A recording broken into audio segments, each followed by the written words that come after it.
And here we are again. Clean breakthrough powered by Greenville Transitions. Today we have a great topic. What are we going to call it? Leaving with a purpose? Oh, that's not a That's bad not idea. good. Let's workshop that a little bit. Okay. What is that Netflix show called? I'd like you to leave. So I think you should leave. So I think you should leave. So I think you should leave. It's I was either trying to do something like leaving on a jet plane, but leaving on a sober plane. I don't know. Like, well, it's either so I think you should leave or it's so I think I should leave. yeah. It's normally one of those two. Yeah. Or so the big topic is like ending things well, right? But as it relates to early recovery and sober living, correct? Correct. Yes. Go ahead, Lucas. Take it away. Set the stage.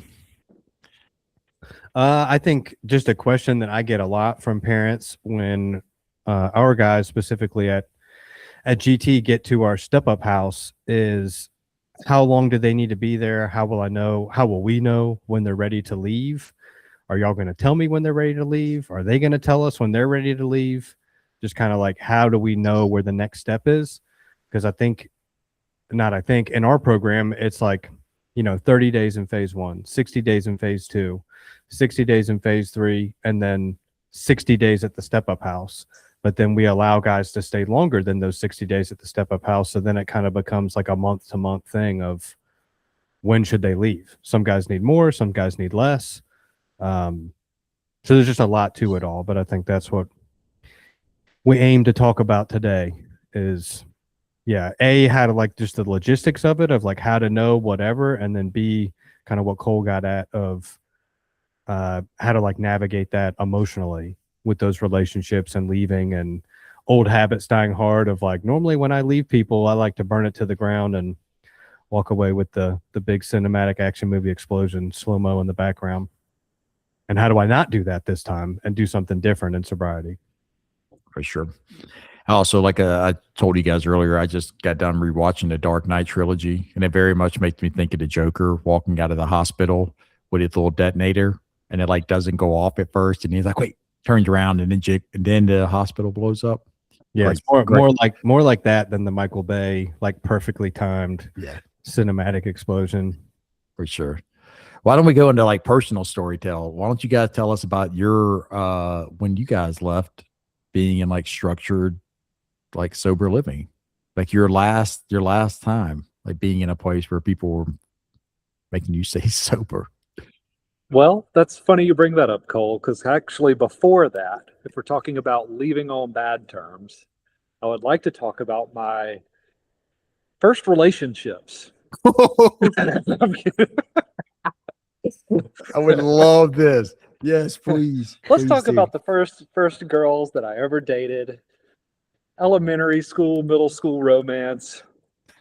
No, real quick though, first girl that I dated, she came to watch one of my basketball games and we lost, and I broke up with her that night because I didn't want to face her at school the next day. I was embarrassed that we lost. She saw me fail. And that's where it all started, folks. Oh God. Yes. Are y'all the ones that are doing the breaking up, or are you being broken up with historically? It's a mixed bag. Mixed bag. What about you, Lucas? Normally being broken up with. I'm never gonna leave. You gotta put it out. We know you go down to ship, dude. Yeah. They're like, I think you should leave. You gotta go. Yeah. Well, David, why don't you kick us off with how you left sober living? I talked a bunch already. Yeah, I mean, thinking back to it, I kind of went against the grain and went against advice. But I also feel like I had enough recovery under my belt. I just felt very confident in my departure. So I'd already done like a 30 to 60 day, gosh, I can't even remember now, like a 60-day treatment. I went from there to a sober living. I spent several months in that sober living. And even the owner of it, he was like, dude, you're an ace. Like, you're doing everything that you're supposed to be doing. You're meeting with your sponsor, your mentors, you're doing this stuff. So then I graduated and moved into what they called a 3-quarter house. And it was like, okay, you're 3/4 of the way there into moving into a place of your own. So I did that for a couple of months. I did 10 months total. And that 9-month mark, I kind of told them like, hey, look, this is what I'm looking to do. And I had a good plan. It was like, I'm renting a house, moving into it with a couple of other guys who are they're in recovery too. We have like a really good lease agreement to where like there were even rules and regulations written in there of like what happened if someone relapsed, and they'd have to cover their portion of the rent for so many months. And if they couldn't, their parents would have to. And like it was a very well thought out plan. But even with all of that, they were kind of like, dude, you need to stay for like 2 more months. Let's get you from 10 months to 12 months. And I was like, no, but my plan, did you not hear about it? Did you not see the paperwork? It's really good. And I mean, I decided to leave. So yeah, I guess I still left on good terms though. And I at least went and told them like, hey, I respect what you're telling me I should do.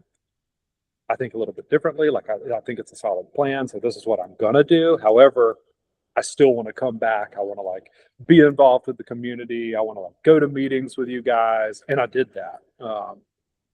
And they agreed to that.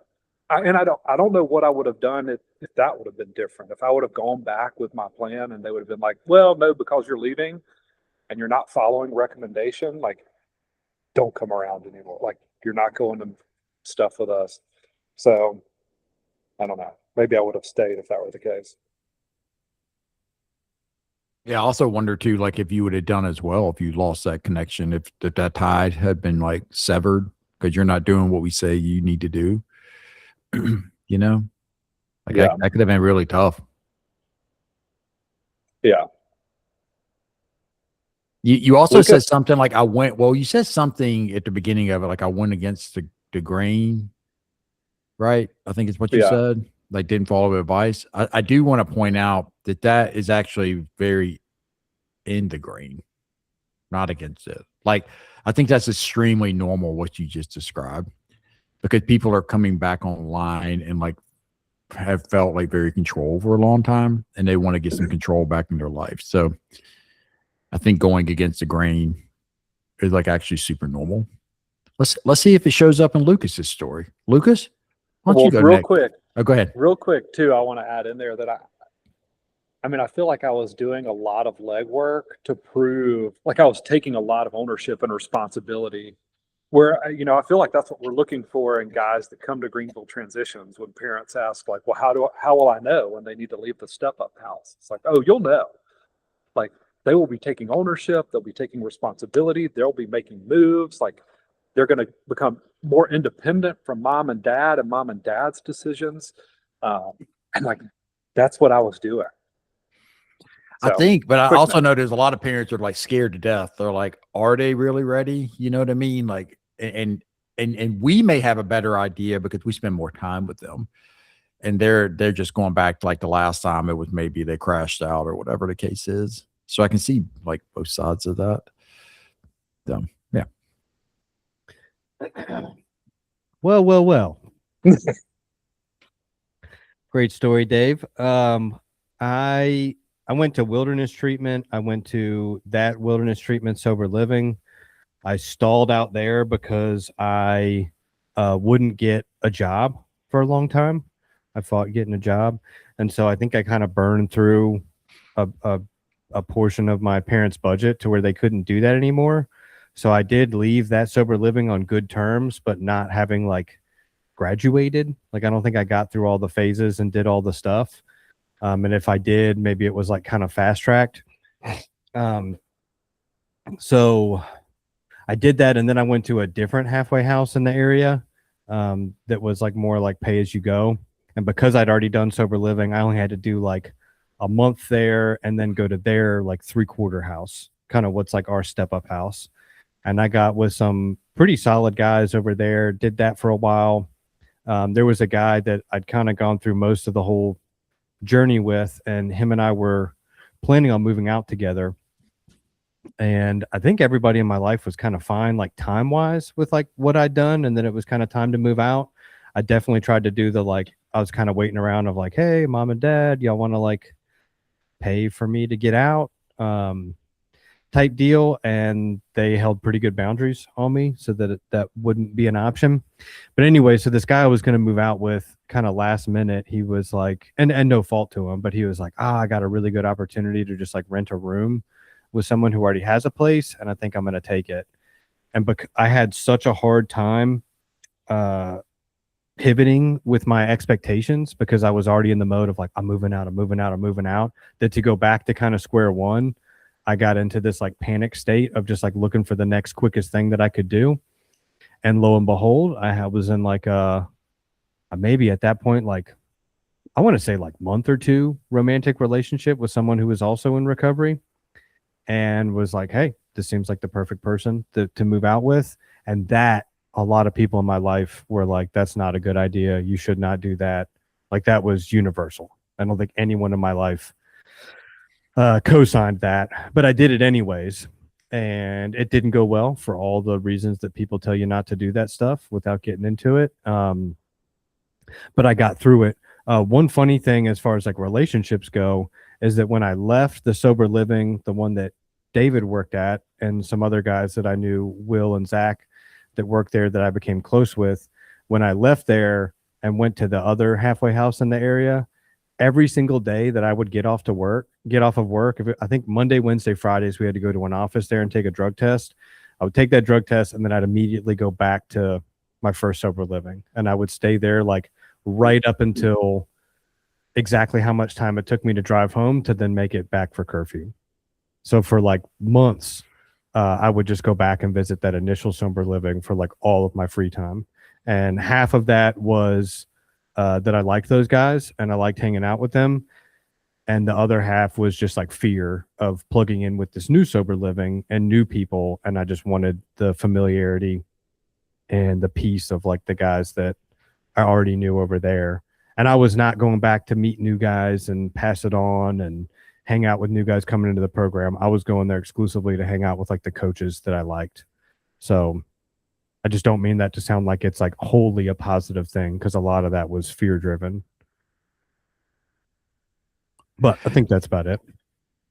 It's interesting too, like how like you can tell it's like a very stressful time, and I think that's something to really consider when your loved one is leaving sober living. That it's stressful going to sober living, but you do typically find like a rhythm, even if you don't like it. You find a rhythm, and it's really stressful leaving it, because you can hear in both of y'all's stories, like your old like kind of like attachment styles come out, right? Like you lean on things to give you like security in an insecure time. For you, Lucas, it's like familiarity, loyalty. Like that is like we just were joking in the beginning. You're like, I always get broken up with. Like I'm in for life. You know what I mean? Like I'm never going. I'm going down with the ship. Same kind of thing. Like I'm going back and I'm connecting with these people. But then for David, right? Like his is like I'm going to use like competence to cover up my insecurity. Like look at this plan. It's so like it's jam up. Like da da da da da. Like let me list it all out. But that is like something to for you, David, is you typically use when like feeling like insecure. You'll start looking at like the positive sides of it, or like let me show you this resume type of idea, right? So yeah. I don't know. I think it's very interesting hearing you guys like seeing that come out, and I think we sometimes don't think about that when our loved ones are leaving sober living, or like clients we care about, because we're so worried that we're not thinking also about like how worried they are. And they may be saying like, I'm ready to get the F out of here. Like I'm done. Like they may be like seem very happy, but it's still like a pretty vulnerable time. Yeah. And I think it's just the next in a line for the parents who are like warriors and just overly worry about their loved one, you know, because like within our program, when they get to the point where they're going to get a job, they're like, well, what if someone there is doing drugs or wants to go out and drink with them? Like, are you sure that they're ready for a job? And then they go to get their car and it's like, are you sure they're ready for that? Like they're going to go drive around and they could just go anywhere. And then we get to the point of going to the step-up house. Oh, that's going to be so much less structure. Are you sure they're ready for that? And then eventually leaving the step-up house. Like that worry is just always there. And I always tell parents that like I'm never gonna feel like super great about anybody leaving or going to whatever any of those next things I listed are. Like I only get to feel so good about them. And then the rest I don't get to know how it's going to work out. Yeah, they could go get drugs from someone at their work for sure. They could go use their car to go get drugs or alcohol for sure. They could exploit less structure to be able to get away with stuff. And they could, once they get off on their own, go right back to what they were doing. But we have to have like some faith and commitment into like all the work that we've been putting in and all the work that they've been putting in, that means something and is worth something. And then we have to trust the process and let them go do it. I mean, I'd love to keep people in a bubble because I could virtually guarantee like 100% success rate up until they leave the bubble. And then if I count that in the success rate, it's going to drastically go down because they don't know how to act outside of a bubble. So our job is to like, you know, have that bubble get much, much bigger throughout the time that they're going through to where eventually it pops while they're kind of at the step-up house. And then they're just kind of doing life and we give them the best chance at knowing how to act in real life, how to do what they need to do, how to deal with hard things, because they've already done that before. That's not going to be like a new experience. That's our goal. Yeah, they're training for that freedom, whether they realize it or not. You know, because the hope is, and you see this with like well business, but you also see it in sports. Like the hope is that the game, like the practice is almost harder than the game, or at least like really gets you ready for the game. So when you get into the game, it's not such a shock to your system. That is like the idea of like long-term treatment, that when you're like truly, truly on your own, and you, by the way, you always kind of are, but when you really know it, it's not that big of a difference from what you've been already doing before. And your confidence, unbeknownst to you sometimes, is growing slowly over time as well. Yeah. No, I agree. It's just it's a tough thing. It's tough to nail things down exactly when someone's ready. Like David kind of already talked about, you know, my thing is just like, hey, parents, back off and let them do it. And when they do it, that's like one of the best signs I see that they are at least ready on that level. That like, okay, I'm going to save up the money. I'm going to go find the apartment. I'm no longer going to just sit around and wait for mom or dad to do it for me. I'm going to go do it myself and be proactive. And I find that when they do that, you're kind of like, hey, that's a pretty good measure that they're like somewhat ready, not perfect, but when it's 1 month in, 2 weeks in, manufactured chaos and stress and relationships there, that's like pretty artificial as an effort to justify mom and dad, you need to bail me out and get me an apartment. That I don't feel so good about. But David and I were talking about this the other day. I love to be wrong in those situations. I hope I'm wrong. That like when I don't feel super good about it or someone's leaving in a way that we don't agree with, I hope that I'm wrong and that it works out and they stay sober forever. I'd way rather be wrong on those than right. Yeah, it also makes you think about like some of the fortunate parts of it, where like, you know, I think that's where gratitude can be had. I think you can look at y'all's scenario, particularly yours with the story you just told, Lucas, and it could have easily gone wrong in a lot of ways. And like, due to things in your control and also just kind of outside your control, it worked out. You know, like so that's a place to be really grateful. Like, man, like my own thinking got me here, but luckily I like survived it. David could have gone wrong too, possibly more wrong than mine. I mean, David could have been the most wrong. I'd have to pick David's plan over your plan. If we're talking about wrong, Yeah. look over Dude, at I gotta say, as a guy who got a very good insight into Lucas's plan, leaving a sober living, that was a little rough. It was not a great plan. David's plan. There basically was no plan. It was just, here's a willing person. Because also fear of like, if I go do this on my own, I won't have anybody to like lean on. Like I was afraid to do it by myself. That's why I was trying to like team up with someone else and do it together, of kind of some like safety and numbers instinct going on there. But then if there's just got to be someone, just any willing participant, you know, it may not be the best person at that time. And I probably wasn't the best person at that time either. You know, like I'm still figuring out a lot of stuff in my like first year of sobriety. And that was my first time moving out. So there was a lot of mistakes made. And I saw a lot of my friends do the exact same thing and relapse because of it. Moving out with significant others, moving out with just anyone who would move in with them, making decisions based on just how to get independence, whether or not it made sense or not. So that's why that kind of general rule, even though some of us have broken it, that's like where that comes from, of why we don't date in the first year, why we don't move out with our 1 to 2 month girlfriend. Although I know from my own experience at the time when people were telling me that's a bad idea, being like, you just don't get it, dude. You think you know everything. Like, I know that this is going to work and this is good and blah, blah, blah. So like, I get it from both angles. This man also got a dog. This man also adopted a pit bull right as he moved out. Oh, all the things. We Every would call bad- these. I We would think- call these all inadvisable. Every Yeah, bad so decision. Zach was the other guy's name, who was like a recovery coach to Lucas as he was going through the sober living house. And I think both Zach and myself would tell you that Lucas was doomed at the time as we were like watching these decisions Yes. being made and like unfold. We were just like, bro, this is a ticking time bomb. But dude, he made it. He made it out alive, unscathed. Maybe not unscathed, but he's here. Unscathed. Not a, Not a scathe on me, dude. no, No definitely scathe scathed. to be found. Well, it's crazy because like you can see there's complete adherence to the rules and doing it the right way, and then sometimes that doesn't work out, right? Like that's just life. Like and then there's like people who don't adhere to the rules or go their own Sometimes- way, and it does work out. Like the flukiness on both sides is hard to wrap your mind around. Sometimes the ace is who you really got to keep an eye on. They're like too good to be true. They're doing everything the right way. And it's the motivation is like, oh, so I can get out early, so I can get right back to doing drugs, or so I can get right back into relationships. That's the thing to me, is like, it's all the buy-in. And a Yeah. lot of times the ace is more like people pleasing and just saying what they need to say and doing what they need to do so that they can just get through it and not have to do it. Because their Which that was intention- me. That was And certainly me. I just they- had like a switch flip halfway through. and they may figure out along the way, like, oh, maybe I do actually want to be sober.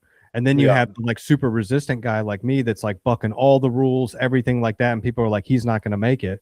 But if I could survive sober long enough and get beat up enough without turning to a relapse, that's what gave me the buy-in. Because then when I had all this hardship of all these bad decisions I made, I was like, maybe these guys, maybe this whole like program and sober living and treatment and all these people in it that were warning me about this stuff actually do know what they're talking about. So maybe if I go back to doing life that way, it would actually work. But I had to choose it for me. It couldn't be imposed on me, or else I was going to resist it just from like a resistance to authority kind of mindset.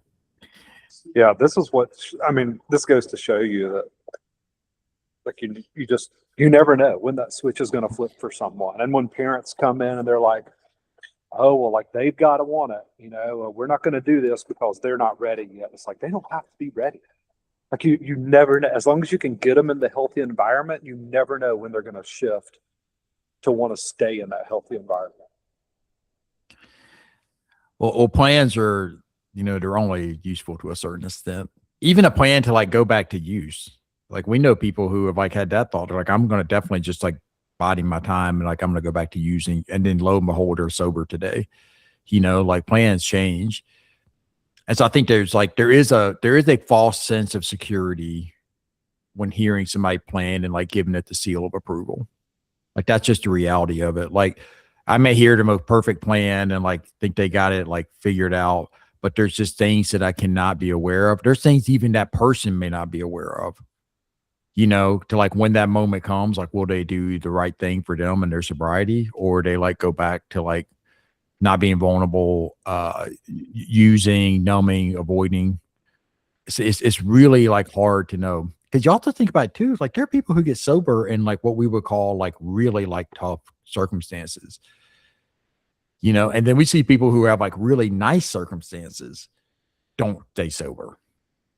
So I don't know. There is value in the plan, but I do want people to be very clear. There's a bit of like an illusion of security that comes with that. And it makes sense, like as a loved one, as a therapist, as a parent, you want to feel that security, but just recognize it for what it is. There's nothing that's going to give you the security you really like think you need. And the reality is you, just like your person, are going to figure it out along the way, you know, and you're putting your like trust in something it's not sustainable. You That's know, what we do, though. That's just like what humans do. I know. Just want to know what's going to happen. We want to know if I do A, then B will come down the road, and that's just not how addiction and recovery work. For like preventing addiction, I mean, we hear so much stuff on the front end of like, what can I do to make sure my 12-year-old doesn't get in with the wrong crowds and doesn't get addicted and is in all the best sports and activities. We work with those guys that the parents did all that stuff and they still end up in it. And then recovery wise, like you can do all the things and it not work out. So, I mean, it's just, that sounds depressing and terrible. And I hate it, but I still believe in you do all the best things you can to give someone the best shot again and again and again until they get it. Yeah. And seeds are always planted. I had a good phone call last night with a guy who went through the program a long time ago, and he had a good plan, seemed like leaving, a good enough plan. I think people felt okay about it. And then he ended up not getting it right away. He ended up getting in a lot of trouble, like went to jail. But then when that happened, he was like, I never want to do this again. Like, I never want this to happen to me again. I want to like kind of revert back to what I learned at Greenville Transitions. I want to get back to like sobriety and recovery and like change my life. And now, dude, he didn't get it at Greenville Transitions, unfortunately. It took him another couple of stumbles. But today, I mean, I follow him on social media, and his life just looks so like he's spear fishing all the time, like doing awesome stuff. He's going to architectural school, like to take over an architectural firm. It was just like, I don't know. It's cool to talk to him. Cool to see so much stuff happening in his life that's good, and he didn't get it the first go around. It's interesting though when you think about like what did he not get? We don't know. You know, he got something. We know what we wanted him to get, which was like an avoidance of all that pain you just described. But like at the end of the day, man, like we're limited in like what we can want for people. And we sometimes think we know best of how we think it should go.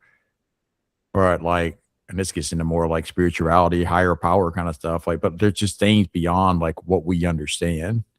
And just because I want it to go best and I want my life to be in a certain way, like there actually may be a lot better things coming for me that they're just super scary at that time. So what did he not get, right? Like he didn't get the plan we had laid out, but sounds like things, thank God, like worked out really well. Yeah. You know? Well, I think it just, I don't know. I think that he did get it, some of it. It just took more time to bloom, like to grow into something that he could. And I will say this too, that I think is true, is like if you put someone in that healthy environment for long enough and they start to see some of the benefits from it, and then they return to use or go back out to doing whatever's negative to them, like they will never not have the shame and guilt like that come with that. After being in that healthy environment, I think they're always going to question like, well, I should put this down and go back to a lifestyle of recovery because things were better then. I think shame and guilt hits on a whole nother level once you're like returning to use versus when you've never gotten sober. Two things. One, we had a therapist that say storms water seeds, and that always sticks with me when we talk about planting seeds and then guys going out and running into more trouble and more of life's challenges and whatever, and then those seeds kind of plant from that. And then the second one is and I'll change it a little bit so it doesn't shout anyone out who shouldn't be shouted out. The program that shall not be named, but they say a head full of recovery and a belly full of alcohol don't mix. And I think that becomes really true as you kind of know what the right thing is. Like it's one thing when you're just kind of on autopilot and you're doing this stuff, you're lying, manipulating, breaking the law, doing drugs, drinking, whatever. But like once you get shown an alternative and you know why all those things are bad and that they're not good for you, and then you did the opposite thing and that worked and you go back to it, like you said, I think that just doesn't mix well. And there's kind of no going back at that point. Like I can't unlearn and unknow all those things about after it's been pointed out, like the trends and the patterns and like why I do the negative things I do and how that factors into my addiction and alcoholism. Like Yeah, you need that Men in Black boop, boop, where it erases your memory. And then I Yeah. can go back and do drugs and alcohol again. But eventually I'd be back knowing that all that stuff's bad and why it's bad and why I shouldn't be doing it. Like, it's always going to move towards recovery no matter what. That's when like substance abuse gets super sad and like addiction gets really sad. When you can tell they're just constantly just trying to just kill those memories. Like it's just too painful to live with that. It's just like they want on some level, not maybe want, but like what it's doing is like it is just killing those memories so they don't have to feel that pain and shame anymore, you know? Mm-hmm. Yeah. So that'd be my one big note to parents out there who have the thought process of like, my son or my daughter is just not ready. It's like, if you have the means to get them to that place, to that healthier environment, do it. Yeah. Because there's still like I mean, we have this with guys all the time. The amount of times we have a client who's going through our sober living and they are not wanting to be there. They let it be known they don't want to be there, but yet they keep showing up, you know, and they keep like coming to group or they keep going to the meeting. They keep going to the therapy session, going to the job. They keep doing that. Like that is like really good because they're delaying gratification and they're starting to separate like what they feel versus what they do. And that's actually really healthy. That's a process called diffusion. You're not so fused together where like, if I just did what I felt all the time, it's pretty problematic, honestly. But I'm like pulling this apart. I can still feel this way, but there's also stuff that I need to do based on like my values, what I've committed to, people I care about. And that's just like a life skill that we have to learn, you know, and like, it's an ongoing thing that we're constantly learning. I think too, like it's one thing to understand that, like the way I just laid it out, and it's another to experience it. The same with everything. Like it's not like if we do like the relapse prevention stuff, it's another to like experience what it's really like to have a craving versus like just talking about it and you feel totally fine. It's another thing to like people are like, hey, being a parent's really hard. Whole another thing when you get in there and you like learn like what it's like to be a parent. You know? So these brains we have are powerful and they can foresee a lot of things. They cannot fully comprehend what it's like to have that experience because we have to have the experience to get it. So, Well said. Yeah. Well, I hate to do this, but I've got to end early today. I think we all do, isn't it? Meeting time. we have a meeting in 30 minutes or so. David, you need to apologize to all the viewers right now. For what? Leaving early. They're locked in I'm on this sorry. conversation. I'm sorry to the 10 of you. That one more really quick thing that I couldn't help. I was cracking up earlier when we were talking about Lucas and never leaving the relationship and always getting broken up with. And I was like, we should role play what it was like when the girl was like, no, but it's not you, Lucas. It's me. It's me. I'm just not ready. And how Lucas would respond to that. Oh, for sure, dude. Like, oh, if it's you, I can deal with it. We can work. Yeah. I'll figure it out. But no, you're perfect. And if it's me, I'll change, just not drugs and alcohol. Well, maybe I'll say I'll change drugs and alcohol, but then actually not change it. But I'll tell you I'll change it. I'll commit to changing it. Say whatever to stay together, dude. Oh, Yep. God. Name of the game. Mm. All right. Well, I got to head out. Good topic. I enjoyed it. All right. Let's see y'all. Until next time. Cut the feed.